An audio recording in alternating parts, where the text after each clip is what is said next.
ఎందుకక్క ఇలా మాట్లాడుతున్నారు? భాను పరిస్థితి ఏంటో మనందరికీ అత్తయ్య చెప్పారు కదా. అందుకే తను ఏం మాట్లాడుతున్నా నేను తల వంచుకుంటున్నాను. అన్ని పరిస్థితులు చక్కబడతాయి. రాబోయేవన్నీ మంచి రోజులన్న ఆశతో బతకాలి కదా. అసలు బ్రతకాలి అంటే బ్రతుకు మీద ఆశ ఉండాలి కదమ్మా. అది నీకెక్కడైనా కనిపిస్తోందా చెప్పు? ఈ ఇంట్లో గోడలు గుమ్మాలు కిటికీలు ఉన్నట్టు నువ్వు కూడా ఉంటున్నావు. వాటి గురించి ఎవరూ పట్టించుకోరు. అలాగే నీ గురించి కూడా ఎవరూ పట్టించుకోవడం లేదు. చివరికి నీ భర్త కూడా ఎంతసేపు భాను భాను అంటూ ఆవిడిగారు చుట్టూ తిరుగుతున్నాడు. ఆవిడిగారు నువ్వెదురు పడితే నిన్ను తిట్టిపోస్తోంది. నేను అమ్మ ఏదైనా గట్టిగా అన్నా అంటే మిగిలిన వాళ్ళందరూ భానుకి ఏ విషయాలు తెలియకూడదు అని అంటారు. నువ్వు మాత్రం అన్నీ భరిస్తూ ఇదిగో ఇలా గదిలో తాళి వైపు చూసుకుని బాధపడుతూ ఉన్నావు. ఒక వ్యక్తిని ప్రేమించడం అంటే తనలో ఉన్న అన్ని విషయాలను ప్రేమించాలి. తన కష్టాన్ని కూడా పంచుకోవటం, అదే నిజమైన ఇష్టానికి నిదర్శనమని ఒకప్పుడు భాను నిరూపించింది. ఇప్పుడు నేను అదే చేస్తున్నాను. కార్తీక్ మానసికంగా ఎంతగా నలిగిపోతున్నాడో నాకు తెలుసు. తను నా విషయంలో భానుకి నచ్చ చెప్పాలని ఎంతగానో ప్రయత్నిస్తున్నాడు. కాని నా మీద కోపాన్ని పెంచుకున్న భాను ఎవరి మాట పట్టించుకోవడం లేదు. కేవలం నా మీద కోపాన్ని మాత్రమే చూపిస్తోంది. చాలా గొప్ప విషయాన్ని కనిపెట్టావమ్మా. మేము నువ్వు బాధపడుతున్నావని ఆలోచిస్తుంటే నువ్వేమో వాళ్ళందరూ బాధపడుతున్నారని ఆలోచిస్తున్నావు. వాళ్ళు బాధపడకూడదు అని ఆలోచించడంలో ఈ ఇంటి కోడలుగా నీ బాధ్యత నాకు కనిపిస్తోందమ్మా. మరి నువ్వు కూడా ఇంటి మనిషివే కదా. కార్తీక్ బాబు నీ భర్తే కదా. మరి వేవి వాళ్ళెందుకు ఆలోచించడం లేదు? ఇవన్నీ మేం చెప్తుంటే నీకెందుకు అర్థం కావడం లేదు? చూడు నీలిమా, త్యాగం అనేది ఒకరు చేస్తే సరిపోదమ్మా. అందరూ చేసినప్పుడే అది కుటుంబం అనిపించుకుంటుంది. అందరిలో నిన్ను ఒంటరిదాని చేసి నిలబెడుతున్నారు. ఆవిడ నిన్ను నోటికొచ్చిన మాటలు తిడుతోంది. అందరూ తను వెళ్ళిపోయాక మేం బాధపడ్డాము అని చెప్తున్నారు తప్ప ఒక్కరైనా గట్టిగా ఎందుకు భాను ఇలా మాట్లాడుతున్నావు అని అడుగుతున్నారా? నీలిమ కూడా ఈ ఇంటి మనిషి అని చెప్పే ధైర్యం చేస్తున్నారా? అవును, మీ అత్తయ్య గాని కార్తిక్ గాని ఎందుకు భాను నీలిమని అంటున్నావు? తను నేను తాళి కట్టిన భార్య, నువ్వు లేవు అనుకున్నప్పుడు తనని నీ స్థానంలో తీసుకొచ్చాము అని ధైర్యం చేసి మాట్లాడగలుగుతున్నారా? పెళ్ళనేది బొమ్మలాట కాదు కదా, జీవితానికి సరిపడా బంధం. ఈ రోజు కాకపోతే ఏ రోజైనా నిజం బయట పెట్టాలి. అది ఎప్పుడు చేస్తే ఏముంది? భాను ఎప్పుడైనా తట్టుకోవాల్సిందే కదా. ఇప్పుడు నిన్ను బాధ పెట్టే బదులు ఆ మాట చెప్పొచ్చు కదా అని నువ్వు వాళ్ళని ఎందుకు అడగడం లేదు? చూడండి, మీకు నా మీదున్న ప్రేమ మీ మాటల్లో తెలుస్తుంది. కానీ ఈ ఇంట్లో వాళ్ళకి భాను మీదున్న అభిమానం కూడా నాకు తెలుసు. ఇప్పుడు పరిస్థితులు బాగోలేవు కాబట్టి నిజం చెప్పటానికి అందరూ భయపడుతున్నారు. అంతేకాని నాకు అన్యాయం చేయాలనే ఉద్దేశం ఈ ఇంట్లో ఎవ్వరికీ లేదని నాకు తెలుసు. దయచేసి ఈ విషయాలు ఏవి మీరు గట్టిగా మాట్లాడకండి. పొరపాటున భాను వింది అంటే చాలా ప్రమాదం పెద్దమ్మా.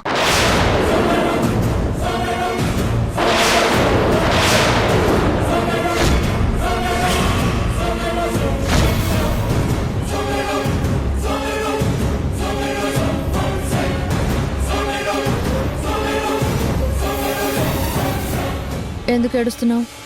ఎవరి మీద పడి ఏడుస్తున్నావు? నీ మాటలతో నువ్వే దాన్ని ఏడిపిస్తున్నావు కదా. మళ్ళీ ఎందుకు ఏడుస్తున్నావని కొత్తగా అడుగుతావేంటి? మా అమ్మ తప్పేం మాట్లాడలేదు. మా నీలిమని చూస్తేనే మీరే మండిపడుతున్నారు కదా, అందుకే మీరు ఎదురైతే తన కన్నీళ్ళు వస్తున్నాయి. నీలిమ మీ మనిషి కాబట్టి తన గురించి మీరు ఇలాగే మాట్లాడతారు. కానీ ఆ మనిషి నిజస్వరూపం ఏంటో పూర్తిగా తెలిసిన మనిషి నేను. ఎదుటి వాళ్ళని ఏడిపించడం, అందరూ ఏడుస్తూ ఉంటే నవ్వుకోవడం తప్ప ఏడవడం చేతకాని మనిషి ఇప్పుడెందుకు ఏడుస్తుందో. తన కంట కన్నీరు వచ్చిందంటే అది బాధతో వచ్చింది కాదు, ఏ కొంప ముంచడానికి నటించడానికి వస్తుందో నాకు తెలుసు. సరే బాను, నా మీద నీకున్న అభిప్రాయం మారదని నాకు తెలుసు. నువ్వేమనుకున్నా సరే నువ్వు మాత్రం బాగుండాలని నేను కోరుకుంటాను. ఇది నా ఇల్లు, నా ఇంట్లో నేను బాగానే ఉంటాను. కానీ నీలాంటి మనిషి ఇంట్లోనే ఉంటేనే ఎప్పుడు ఎలాంటి ప్రమాదం వస్తుందా అని భయపడుతూ ఉంటాను. ఇప్పటి వరకు అన్న మాటలు సరిపోలేదమ్మా, ఇప్పుడు ఈ మాటలు కూడా అని ఇంట్లోంచి పంపించేయాలనుకుంటున్నావా? ఈ మనిషి ఇంట్లో ఉండకూడదని నేను ఎప్పుడో కోరుకున్నాను. కానీ మా ఇంట్లో ఉన్న మనుషులకి ఏమైందో నాకు తెలీదు. ఇప్పుడు ఈవిడ గారి మీద జాలి చూపిస్తున్నారు. అది సరే కానీ ఏంటి బాను ఇలా వచ్చావు? ఏముంది, మీరు ఈ గది ఖాళీ చేయాలి. ఊరు నుంచి మురారి వాళ్ళు వస్తున్నారు, వాళ్ళకి గది ఇస్తాను. అదేంటి, మీ ఇంటికి వచ్చిన దగ్గర నుంచి ఈ గదిలో మేమే ఉంటున్నాం కదా, ఇప్పుడు మమ్మల్ని వెళ్ళిపోమంటున్నారేంటి? చెప్పింది కదా తనకి కావలసిన వాళ్ళు వస్తున్నారని, వాళ్ళకి ఇవ్వాలి అని. వాళ్ళు వచ్చినప్పుడు మనం పరాయి వాళ్ళమే అవుతాం కదా. పెద్దమ్మా అలా మాట్లాడకండి. ఇదంతా నీ ట్రైనింగే అని నాకు తెలుసు. చూడండి, వాళ్ళు నాకు ఎంతో సాయం చేసిన మనుషులు. అలాంటి వాళ్ళు వస్తున్నప్పుడు గౌరవంగా చూసుకోవాల్సిన బాధ్యత నా మీద ఉంది. అందుకే ఈ గది వాళ్ళకి ఇవ్వాలని నేను నిర్ణయించుకున్నాను. నీ కూతురు బారసాల జరుగుతుందన్న ఆనందం కన్నా వాళ్ళు వస్తున్నారన్న ఆనందమే నీ కళ్ళలో ఎక్కువగా కనిపిస్తోంది. ఏమిటో వాళ్ళ మీద అంత ప్రేమ. మీ మాటల్లో అంత మమకారం వినపడుతూ ఉంటే మాకు కూడా చాలా ఆశ్చర్యంగానే ఉంది. అభిమానించే వాళ్ళకే తెలుస్తుంది మంచి వాళ్ళెవరో చెడ్డ వాళ్ళెవరో. ద్రోహం చేసే వాళ్ళకి ప్రతి వాళ్ళలోనూ ద్రోహమే కనిపిస్తుంది. వాళ్ళు నాకు ఎంత సాయం చేశారో మీరు ఊహల్లో కూడా ఊహించుకోలేరు. నేనేంటో తెలియని పరిస్థితుల్లో నన్ను ఆ ఇంట్లోని ఒక అపురూపమైన గాజు బొమ్మలా చూసుకున్నారు. నేను గర్భవతిగా ఉన్నానని తెలిసినా సరే ఆ ఇంట్లో నన్ను ఎంతో జాగ్రత్తగా చూశారు. ఎంత గౌరవించారో నాకు తెలుసు. ఎదుటి వాళ్ళకి ద్రోహం చేయటం, ఎదుటి వాళ్ళ నాశనాన్ని కోరుకోవడం కొంతమందికి తెలుస్తుంది. కానీ ఎవరో తెలియకపోయినా అభిమానించే వాళ్ళని ఆదరించడం మంచి మనుషులకు మాత్రమే తెలుస్తుంది. అలాంటి వ్యక్తులు వాళ్ళు కాబట్టే వాళ్ళని నేను ఇంత గౌరవిస్తున్నాను. నువ్వు గౌరవించుకో అమ్మా, పొద్దండానికి మేమెవరం? ఇది నీ ఇల్లు, ఇక్కడ నీ మాట చెల్లుతుంది. నేను చెప్తే మాత్రం మా మాట ఎవరు వింటారు?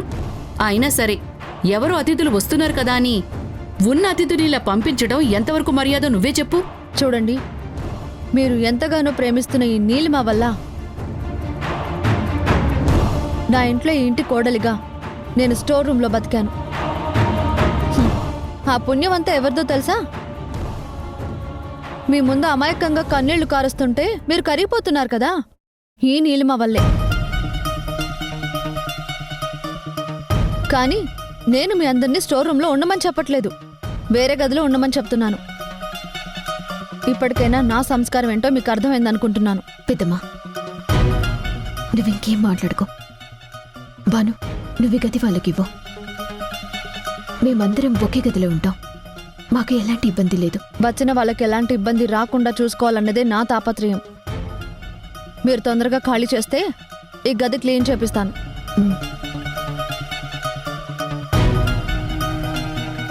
అవును, ఇందాక నేను వస్తున్నప్పుడు నువ్వు వెనక్కి తిరిగేదో దాచినట్టున్నావు, ఏంటది?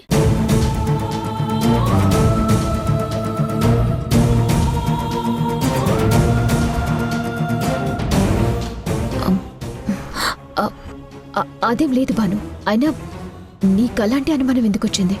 నీ బుద్ధి ఏంటో నాకు తెలుసు కదా, అనుమానించకుండా ఎలా ఉంటాను? ఏది దాచాలని ప్రయత్నించకు, ఏదో రోజు బయటపడుతుంది. అప్పుడు నీ పరిస్థితి ఎలా ఉంటుందో నువ్వే ఆలోచించుకో.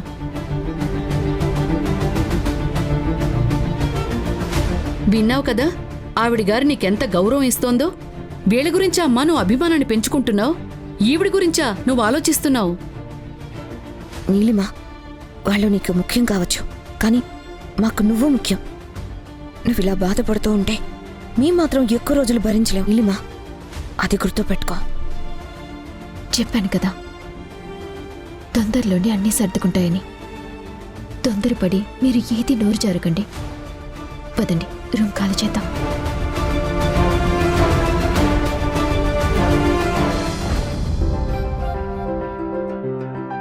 చాందిని, మనం మన హెడ్ ఆఫీస్ నుంచి బ్రాంచ్ ఆఫీసులతో సహా అంతా ఇంటీరియర్ డెకరేషన్ మార్చాలనుకున్నాం కదా, అందుకే కొన్ని రెఫరెన్సులు తెప్పించాను. ఇదిగో ఈ ఫైల్లో ఉన్నాయి, చాలా చాలా బాగున్నాయి. నేను కొన్ని ఫైనల్ చేశాను, నువ్వు కూడా చూసి ఓకే అంటే మనం వర్క్ స్టార్ట్ చేద్దాం.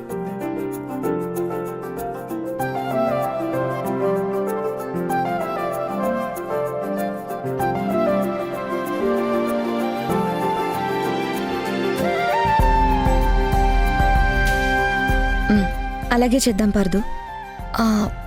అవును, అడగడం మర్చిపోయాను. ఏంటి నీ కబోర్డ్లో హార్డ్ డిస్క్ ఉంది?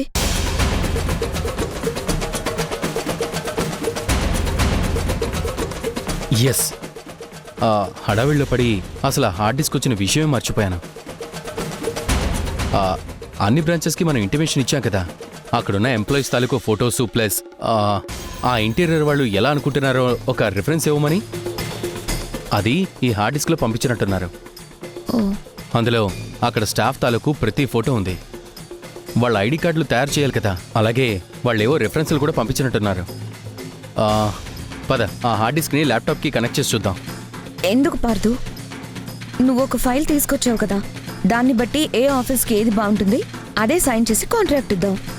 విత్ ఇన్ 20 డేస్లో అన్ని ఆఫీస్లో ఒకేసారి మారిపోతాయి కదా. కరెక్టే, బట్ స్టాఫ్ కూడా కొన్ని టేస్ట్లుంటాయి కదా.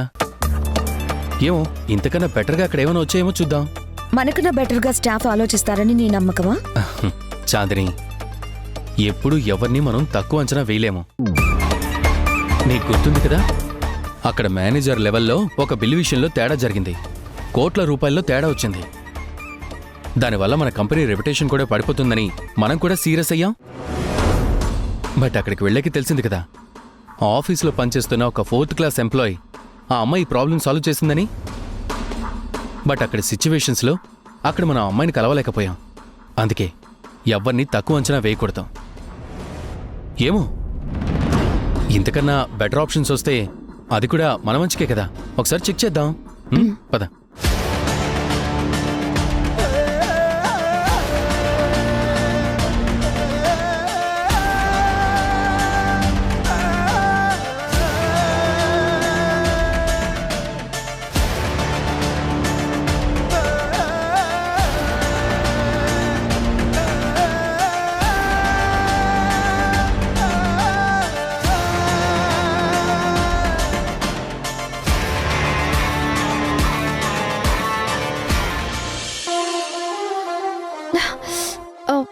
ఏంటండి ఇది? ఈ దాగుడు మూతలు ఎందుకు? అంత కరెక్ట్గా నేనైనా ఎలా చెప్పగలిగావు బాను? మనం ఎవరినైనా ఎక్కువ ఇష్టపడ్డామంటే వాళ్ళు వస్తున్నారని ప్రకృతి కూడా మనకు చెప్తుంది. వాళ్ళ స్పర్శ ఖచ్చితంగా మనసు గుర్తుపడుతుంది. మీకు నేను దూరంగా ఉన్నా, వెనుక నుంచి వచ్చి మీరు నా కళ్ళు మూసినా, మీరు తీసుకునే ఊపిరిని సైతం నేను తెలుసుకోగలను. మీరంటే నాకు అంత ఇష్టం. ఈ ప్రేమకే నేను లొంగిపోయింది. నువ్వు లేవు అని తెలిసినప్పుడు ఎలా బ్రతకాలి అని కుంగిపోయాను. మళ్ళీ నువ్వు వస్తే బాగుంటుందని అనుక్షణం అనుకుంటూనే ఉన్నాను. అనుకున్నట్టుగానే నువ్వు వచ్చావు. ఇప్పుడు మళ్ళీ నా జీవితంలోకి వెలుగొచ్చింది.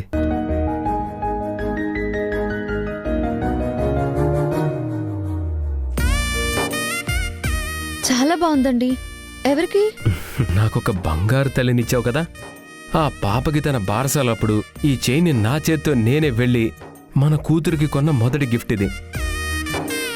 ఎప్పటికీ గుర్తుండిపోవాలని ఇది తీసుకొచ్చాను. ఎలా ఉంది? మీ మనసు అంత అందంగా ఉంది. మనిద్దరి ప్రేమంతా చక్కగా కనిపిస్తోంది. మీకు గుర్తుందా, ఒకరోజు మీరు నాకు చీర తీసుకొచ్చినప్పుడు నేనెంతగానో మురిసిపోయాను. మళ్ళీ అంత ఆనందం నాకు ఈరోజు వచ్చింది. కొన్ని నెలల పాటు నేనెవరో నాకే తెలియని పరిస్థితుల్లో ఉన్నాను. కడుపులో పెరుగుతున్న మన బిడ్డకు ఏం సమాధానం చెప్పాలో తెలియక ఆలోచించాను. తీరా నా కూతుర్ని నా చేతుల్లో చూస్తున్నప్పుడు కూడా తన ఇంటి పేరేంటో తెలియక నరకాన్ని చూశాను. హ. అందుకే కనిపించిన ప్రతి దేవుణ్ణి మొక్కుకున్నాను. నా గతాన్ని నాకు గుర్తు చెయ్యి, నా కుటుంబాన్ని నాకు దగ్గర చేయని వేడుకున్నాను. అనుకున్నట్టుగానే దైవం కరుణించింది. మళ్ళీ మనందరం కలిసి ఇప్పుడు మన బిడ్డకి ఇంత గొప్ప గిఫ్ట్ ఇస్తున్నందుకు నాకు చాలా సంతోషంగా ఉందండి. నా జీవితానికి దొరికిన గొప్ప వరం బాను నువ్వు. నీ రూపం నా రక్తం కలిసిన పాపని నువ్వు నా చేతుల్లో పెట్టినప్పుడు నేనెంత పొంగిపోయానో తెలుసా? ఆ రోజు నువ్వు తల్లివి కాబోతున్నావన్న మాట నాకక్కడి గెస్ట్ హౌస్లోని డాక్టర్ చెప్పింది. డాక్టర్ చెప్పారు నువ్వు నెల తప్పావని. ఆ సమయంలో నేనెంతో జాగ్రత్తగా చూసుకోవాలనుకున్నా, కానీ నీ జాడ మాకు అస్సలే తెలియలేదు. కానీ ఆ తర్వాత వద్దండి, ఆ గతాన్ని తలుచుకుంటే ఇద్దరికీ నరకమే గుర్తొస్తుంది. ఆ రోజును ఎప్పటికీ తలుచుకోవద్దు. మళ్ళీ అలాంటి రోజులు భవిష్యత్తులో ఎప్పటికీ రాకూడదని నేను కోరుకుంటున్నాను. నిన్ను మాత్రం విడిచి ఒక్క క్షణం కూడా నేను ఉండలేను. నువ్వంటే నాకు అంత ఇష్టం. అలాంటిది మళ్ళీ మనం దూరం అవుతామన్నది కలలో కూడా జరగకూడదు. నాలో ఊపిరి ఉన్నంత వరకు నా గుండెల్లో నువ్వు ఉంటావు. మనల్ని ఏ శక్తి విడదీయలేదు. విధి కూడా మన ప్రేమకి తల వంచే తీరుతుంది.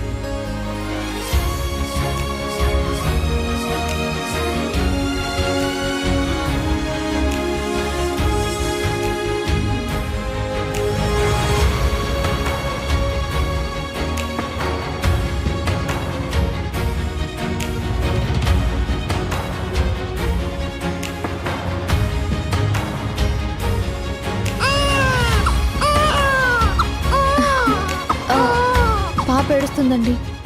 ఇందాక స్నానం చేయించాక పడుకుంది, లేచినట్టుంది. అయ్యో, ఎందుకమ్మా ఎందుకమ్మా ఏడుస్తున్నావు? ఊరుకో ఊరుకో ఊరుకో. ఊరుకోమ్మా, ఎందుకు ఏడుస్తున్నావు? నీలిమా,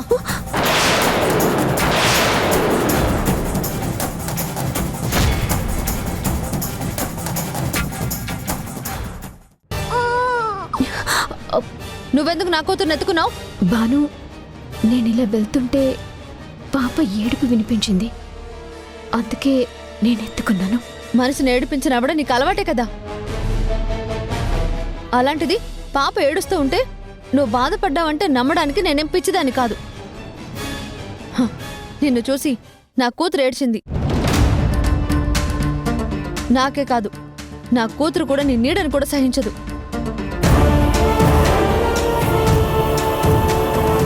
నీకెన్నోసార్లు చెప్పాను కదా, నువ్వు నా జోలికి కానీ నా కూతురు జోలికి కానీ రావద్దని. అయినా ఒకసారి చెప్తే నీకు అర్థం కదా? ఎందుకు బాను అంత గట్టిగా అరుస్తుంది? పద చూద్దాం. బాను, ఎందుకు అనవసరంగా గొడవ పడతావు? పాప ఏడుపు మనకి వినిపించింది కదా, ఆ ఏడు పాపలంతా నెత్తుకుంది. దాన్ని ఎందుకు ఇంత ఇష్యూ చేస్తున్నావు? ఏంటండి, మన పాప ఇంత గుక్కపట్టి ఏడుస్తుంటే మీకేం కనిపించట్లేదా? పాప నిద్రపోతూనే ఉంది. ఇదిగో ఈ నీలమని చూసి పాప ఏడుపు మొదలుపెట్టింది. పసిపిల్లలు దేవుడితో సమానం అంటారు కదా, దయ్యాల దగ్గరికి రాగానే వాళ్ళకి తెలిసిపోతుంది. కానీ చెప్పలేరు కదా, అందుకే ఏడుస్తూనే ఇలా వీళ్ళని నా దగ్గరికి రానివద్దని చెప్తోంది. ఎందుకు బాను అలా మాట్లాడతావు? నేను దెయ్యాన్ని కాదు, మీ అందరి మంచి కోరుకునే మనిషిని. నువ్వు బాగుండాలని కోరుకునే మనిషిని నన్ను దెయ్యాన్ని చేయకు. నేను ఈ ఇంట్లో ఒక మనిషిగా ఉండాలనుకుంటున్నాను. నువ్వు మాత్రం నన్ను శత్రువుగానే చూస్తున్నావు. హే, ఇంకొక మాట మాట్లాడవంటే పళ్ళు రాలగొడతాను. అసలు నిన్ను మనిషి అని ఎవరంటారు? నీ బుద్ధి ఏంటో తెలిసిన వాళ్ళు ఎవరు కూడా నిన్ను మనిషి అనుకోరు. పసిపిల్ల సైతం నీ స్పర్శ భరించలేకపోతుందంటే నీ బుద్ధి ఏంటో అర్థమవుతుంది. అయినా సరే నేను చీ అని ఎన్నిసార్లు అన్నా సిగ్గు లేకుండా ఇక్కడే ఉంటున్నావు. ఏదో ఒకటి చెప్పి నా మనసుని మార్చాలని ప్రయత్నిస్తున్నావు. అయినా నీకెన్నోసార్లు చెప్పాను, నిన్ను చూస్తేనే నాకు ఒళ్ళంతా కంపరంగా ఉంటుంది అని. అలాంటిది నీ గురించి నేను ఆలోచిస్తానని ఎప్పుడు అనుకోకు.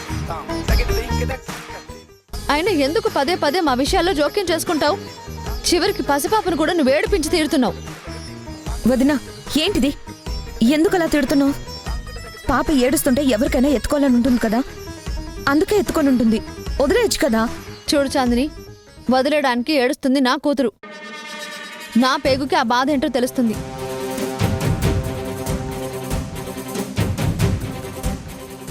హ, అయినా నీలిమ అంటే ఇప్పుడు మీ అందరికీ అభిమానం పెరిగిపోయింది కాబట్టి తనేం చేసినా మీకు తప్పు అనిపించట్లేదు. అది కాదమ్మా, ఇప్పుడు ఇందులో నువ్వు అనుకుంటున్నట్టు తప్పేం జరిగింది? పాప ఏడవటం అందరం విన్నాం. మనకన్నా ముందు నీలిమ వచ్చింది, ఎత్తుకుంది. అది అనుకోకుండా జరిగిందే కానీ కావాలని చేసింది కాదు కదా. అనవసరంగా ఎందుకు గొడవ పడుతున్నావు? ఏంటన్నయ్య నువ్వు కూడా ఇలాగే మాట్లాడుతున్నావు? ఈ నీలిమ బుద్ధి ఏంటో నీకు తెలీదా? హ, తను అనుకోకుండా ఏది చేయదు, కావాలనే చేస్తుంది.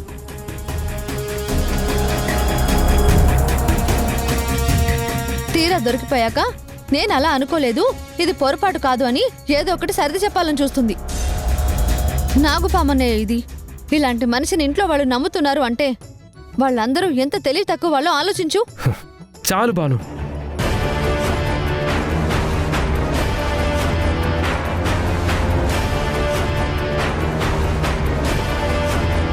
ఇప్పుడు నీలిమ చేసింది ఏది తప్పు కాదు. పాప ఏడ్చేసరికి ఎత్తుకుంది. ఆ మాత్రం దానికి నువ్వు ఇంత గొడవ పడ్డంలో అర్థం నాకేమీ కనిపించడం లేదు. ఈ మధ్యన నీలిమ అనొక్క మాట అంటుంటే మీరందరూ భరించలేకపోతున్నారు. నేను ఇంట్లో లేకపోతే ఏదో జరిగింది. మరీ ముఖ్యంగా మీరు నీలిమ విషయంలో చాలా పాజిటివ్గా ఆలోచిస్తున్నారు. అందుకే నాకు అనుమానం వస్తుంది. నీలిమని మీరు ఇంత సపోర్ట్ చేయడానికి కారణం ఏంటి?